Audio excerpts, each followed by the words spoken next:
छत्रपती शिवाजी महाराजांना केवळ वंदन करते। राष्ट्रमाता राजमाता जिजाऊ मासाहेबांच्या चरणी नतमस्तक होते। धर्मवीर संभाजी महाराज यांच्याही विचारांना मी नतमस्तक होते। आणि आज हा एक अभिमानाचा असेल, सौभाग्याचा सोहळा असेल।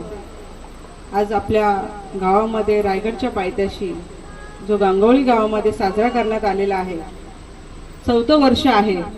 आणि ह्याची दखल आपल्या नामदार साहेबांनी घेतलेली आहे। आदरणीय भरतशेठ गोगावले यांनी सुद्धा दखल घेतलेली आहे आणि त्यांच्यामुळेच आपल्याला हा सोहळा साजरा करायला मिळतोय। जसं की ही इमारतीचा सुद्धा काम असेल, ते सुद्धा 50 लाखाचा जो खर्च आहे तो सुद्धा शासनाच्या माध्यमातून त्यांनी मंजूर करून आणलेला आहे। आणि ते सुद्धा एक ऐतिहासिक, एक शिवप्रेमी आणि एक रायगडचे मावळा म्हणून ओळख झालेली आहे त्यांची। आणि ते प्रत्येक वेळेला स्वराज्याचा अभिषेक असेल, महाराजांचा अभिषेक असेल, पुण्यतिथी असेल, सोहळा असेल, जयंतीचा सोहळा असेल, कधीही त्यांनी महाराजांचा कार्यक्रम चुकवलेला नाहीये असे आपले आदरणीय नामदार भरतशेठ गोगावले आहेत।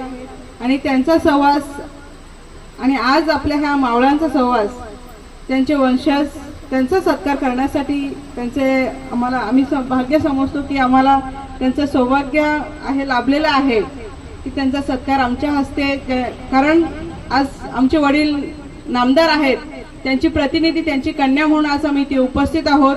आणि त्यांच्यामुळेच आज आम्हाला सत्कार करायला औचित्य साधून करण्याची खूप मोठी संधी मिळालेली आहे। सहजासहजी ही संधी कोणाला मिळत नाहीये। माझ्या मावळ्यांचे मी खूप धन्यवाद व्यक्त करते।